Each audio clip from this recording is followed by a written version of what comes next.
bien notre paroisse invisible, traçons sur nous le signe de la croix, car c'est Dieu qui nous rassemble, au nom du Père, du Fils et du Saint-Esprit. Amen. Prions pour nos frères et sœurs malades.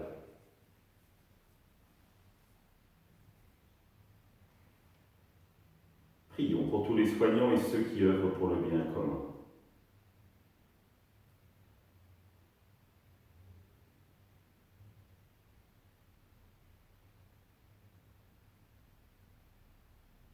Prions pour tous ceux qui sont dans l'inquiétude, dans l'angoisse, que l'Esprit Saint vienne les visiter.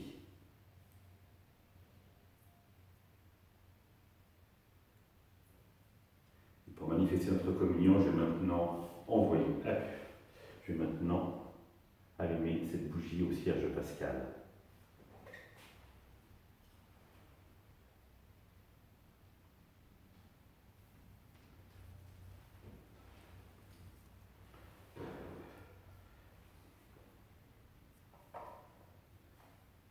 Dans l'évangile de Luc.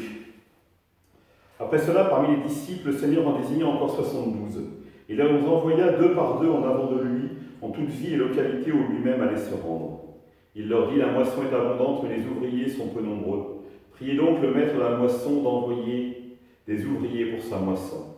Allez, voici que je vous envoie comme des agneaux au milieu des loups. Ne portez ni bourse, ni sac, ni sandales, et ne saluez personne en chemin. Et dans toute maison où vous entrerez, dites d'abord paix à cette maison. S'il y a là un ami de la paix, votre paix ira reposer sur lui. Sinon, elle reviendra sur vous. Restez dans cette maison, mangeant et buvant ce qu'on vous sert, car l'ouvrier mérite son salaire. Ne passez pas de maison en maison. Dans toute ville où vous entrerez, où vous serez accueillis, mangez ce qui vous est présenté. Guérissez les malades qui s'y trouvent et dites-leur, le règne de Dieu s'est approché de vous.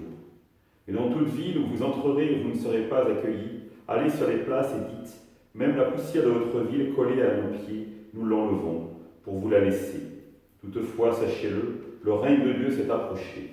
Je vous le déclare au dernier jour, Sodome sera mieux traitée que cette ville. Acclamons la parole de Dieu, louange à toi, Seigneur Jésus. Jésus qui envoie ses disciples en mission, l'Église a bien choisi de choisir ce texte en la fête de la petite Thérèse. Après tout, c'est elle la patronne des missions. Ah oui, la petite Thérèse, celle qui était carmélitaine, qui a vécu une bonne vingtaine d'années dans son Carmel, qui n'en a pas bougé, c'est elle la patronne des missions. Comment comprendre cette correspondance entre Thérèse, patronne des missions, Jésus qui envoie des missionnaires dans le monde? Cela paraît impossible. Et pourtant, c'est là que l'on mesure toute la sagesse de l'Église, le discernement de l'Église.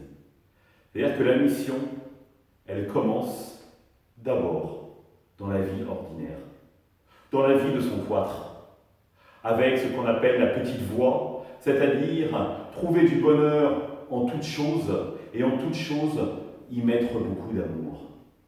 Et à partir de ce moment-là, éminemment, on devient missionnaire parce que Dieu est amour. Et donc on devient signe de l'amour de Dieu pour chacun. Et cela nous interpelle peut-être finalement de se dire, moi, c'est dans ma vie de famille que je suis invité à être missionnaire. C'est-à-dire à prendre cette petite voie que Thérèse a tracée, trouver Dieu en toutes choses, servir mon mari, ma femme, mes enfants, comme si c'était le Christ lui-même que je servais. Et y mettre toute la dose d'amour du Christ qui nous a aimés jusqu'à mourir sur la croix. Oui, c'est à cela que nous sommes appelés, et c'est ici et maintenant, dans notre vie quotidienne, que commence la mission. Et ce qui est intéressant, c'est que Thérèse va plus loin. Elle est en correspondance avec des prêtres missionnaires du monde entier. Et elle les encourage, elle les exhorte à annoncer le Christ, et surtout, plus fondamentalement, elle prie pour eux. Alors, en fonction de notre tempérament, c'est peut-être plus compliqué pour nous d'aller à l'extérieur pour annoncer le Christ, pour y mettre des mots. Mais je crois que la prière est quelque chose d'aisé. Prier. Pour que peut-être pas nous, parce que nous n'avons peut-être pas ce charisme, mais que d'autres chrétiens se lèvent pour annoncer le Christ de toute leur force, de toute leur vie. Et nous pouvons rendre grâce à Dieu pour ces vies données dans la mission, parce qu'elles ont amené énormément de monde au Père. Ensemble, nous le prions.